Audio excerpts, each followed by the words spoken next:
Hello people, and welcome back to the channel. If this is your first time on the channel, I ask that you like, subscribe.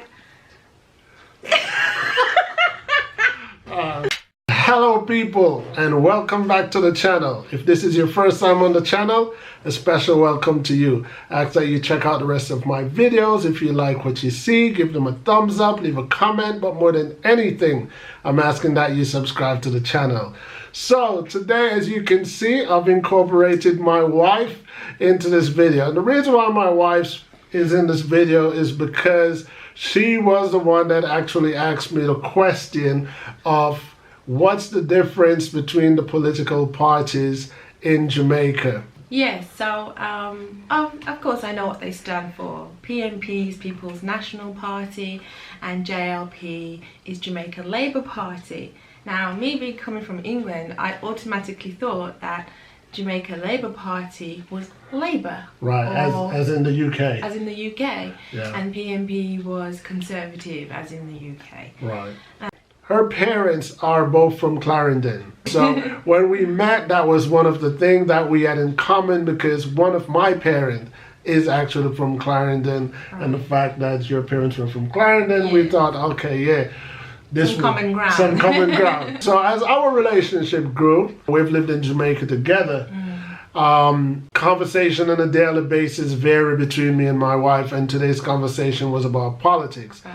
And even though I'm used to reasoning with my wife one-on-one, I've decided I'm going to try to reason with my wife and my viewers and subscribers at the same time. It wasn't until I was in the United States of America, where I studied law, that I learned more about the politics in Jamaica, and that each party has actually a legal framework that they have to work with. As I was learning law, the first thing I learned in law was that ignorance to the law is no excuse. And that also can apply itself to politics. So ignorance to how political party works should be no excuse for Jamaican people. I'm going to try to use as much layman terms as possible and not discuss it on too much of a legal framework. When I was learning criminal law, I actually learned that after you pass the bar and you become an attorney, you have a choice. And your choice is to become a defense attorney or a prosecutor. And you both have the same legal knowledge. But it's who you want to play for. And the PNP and the JLP kind of works the same. The JLP has its own framework, and the People's National Party has its own framework, and it's just a matter of choice. At any point, any of these politicians can choose to switch sides. So in layman terms, the People's National Party, to my knowledge, is for the common man. It's for the poorer class of people. And the Jamaican Labour Party, it's more like the Republican Party in the United States. It's more for the well-off people. It's more for the higher tax-paying citizen.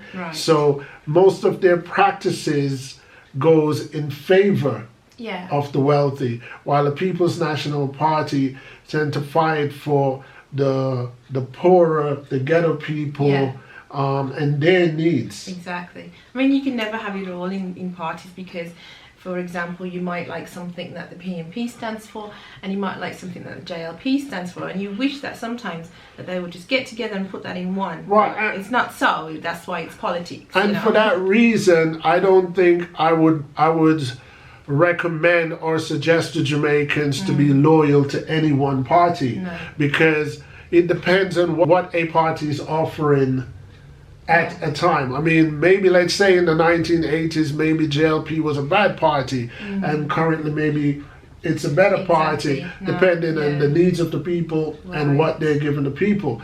While maybe in the 80s, PNP was seen as a better party, and now it's seen as worse. But what I was saying to my wife was, from what I saw, we're going to stay in Kingston and St. Andrew, the corporate area, because when it came to country, whether you're from Trelawney or Manchester or Clarendon, it didn't matter. Country was seen as country, and country was seen as more primitive, undeveloped. So it was hard to differentiate PNP stronghold Yeah. from JLP stronghold, because most country people lived on the same Right. level. Yeah. But when it came to Kingston and St. Andrew, PNP stronghold areas are usually the real garrisons, the zinc fence and the dirt road, and JLP's stronghold are usually concrete wall and concrete house. So if you paid attention to the political forecast of, say, the 1980s in Kingston and St. Andrew, you could see a divide. Even in the ghetto, you could see that even the ghettos look different. I mean, not all of them, so I'm saying majority. Because let's say, for example... Yeah, because you was explaining to me that, I can't remember the name now, but you were saying that one side of the ghetto is more about zinc fencing. Right, and the other side. The other side so is let's more say... concrete and no zinc in sight. Right, so Tivoli Gardens for one. Which most people say was called back to, and it was just one of those no man's land at one point. Right. That's a JLP stronghold, but Tivoli Gardens was rebuilt and it was all concrete. Right. You know, while if you go to Jonestown, which is a PNP stronghold, it was just all zinc. So one party is more about beautification, and the other one is like, oh well, you know, if the rain's not coming through your roof, then it's okay. You know, but at the same time, the thing that was wrong with that divide that I noticed was JLP would provide decent neighborhood for their JLP supporter, which in my opinion doesn't help the country, because what the JLP should have done was provide better housing for everybody, you know, for Jamaicans, not just your stronghold. Exactly. And I thought JLP was more invested in their stronghold. Again, I'm referring to the 1980s politics. I don't know about now. However, there are some strongholds that are PNP, like say the infamous Jungle, Arnett Garden, and most of Arnett Garden is concrete, you know, like housing scheme, a bit similar to Tivoli Garden. So I'm not saying all of it, but I'm saying most of it. You know, most of the. Speak in politics. You have to speak on the majority. Majority. So you know, there's another neighborhood in Kingston called Fletcher's Land, and half of Fletcher's Land is like housing scheme, and that's a JLP stronghold again. But there's also a little part of it that's kind of zinc fence and so on. But when you think of neighborhoods like, say, Rockfort going towards the airport, that's a PNP stronghold, and that has a mixture of zinc fence and so on. So from my view, I thought in the 1980s, the Jamaican Labour Party, for example, the Ally, when you say America is for Jamaica, that is not an accurate statement. Okay. America is not for Jamaica. America is for the JLP.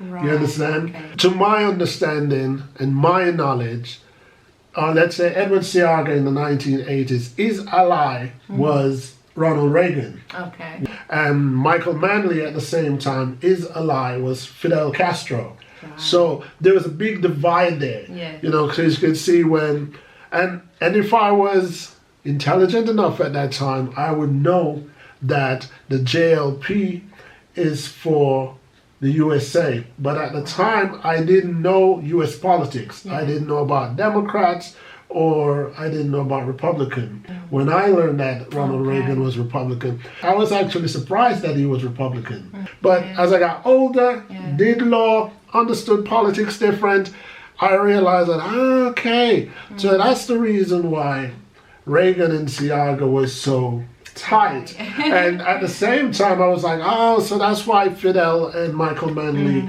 was so tight. Yeah, because at the time that you were reading, you realised what was going on. You did say to me that at that time, they would marry foods in supermarkets. They would marry foods. And you didn't quite understand. I didn't understand that. You know, some of you older Jamaicans that are my age can go back to the days when, in order to buy rice, you would have to buy something ridiculous like kerosene oil, or you'd have to buy something like soap powder, even though the two didn't go together, you know. And it was a hard time. It was a hard time for the entire country of Jamaica. But let's keep it onto the question. The question is, what's the difference?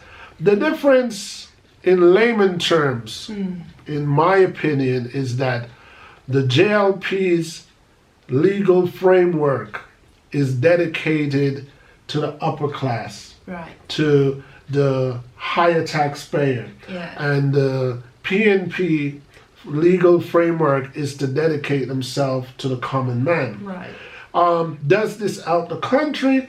Not really. Neither of it, in our opinion, helps the country, because if the JLP is for the higher taxpayer, it means there's a divide of Jamaicans. It means you're only for one set of Jamaicans. Exactly. Whereas a party, you would hope that a party is for all of Jamaica. Well, in never happens. Right. That's what I'm looking for. In a fantasy world, we would expect that when the PNP comes in power, it would be trying to do something for all Jamaicans.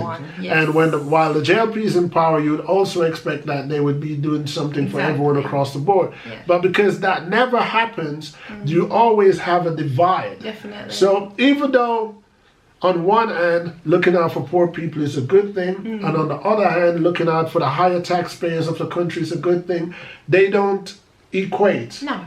You understand? They create a conflict, and it only satisfies individual groups. Exactly. You know, so if I'm a higher taxpayer in Jamaica, obviously I would be happy when the JLP is in power. And if I'm a common man in Jamaica, I would be happy when the PNP is in power. But at the same time, all Jamaicans are not happy, despite who's in power.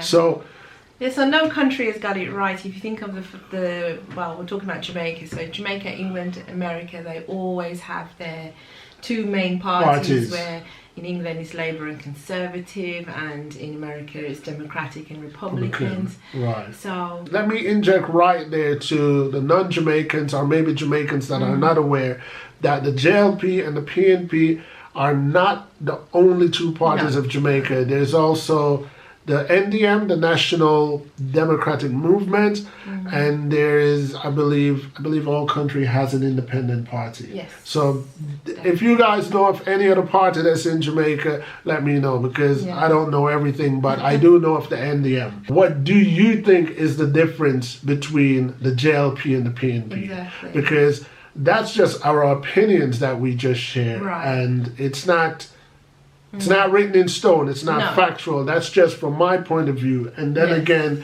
it is from the 80s. Exactly. You know, so for you guys that are currently living in Jamaica or have felt the temperature or the weather of the JLP, PNP in the last couple of years. Do you see a difference with Andrew Holness and his party, JLP party, versus to when Portia was in power? Right, because we lived in Jamaica and in a short window of when Portia was in power, you know. But because we were there, we were only in Jamaica for about a year and a half. But I think, I don't know, maybe the way we were living at the time, we were a bit withdrawn from the society. So I couldn't quite say we felt... No, any waves. I would only say that when we went year before last. Yes, we did see a difference in the prices of things, and don't know what that is about. No. Is it a backlash from PNP being in power, or is it JLP, or does it have something to do with the new roads and highways? Because it's very things in Jamaica are very expensive. But before we leave, the only thing I want to say that relates to the current politics that's going on in Jamaica is I heard that there could be a snap election coming up, and I personally believe that the PNP and their inside feud that's going on, it's not it could jeopardize their chance of winning the election. And while I'm saying that against the PNP, let me say this against the JLP. So Royal Reid is under the gun at the moment, you know, and Royal Reid is being crucified as a criminal and as a thief.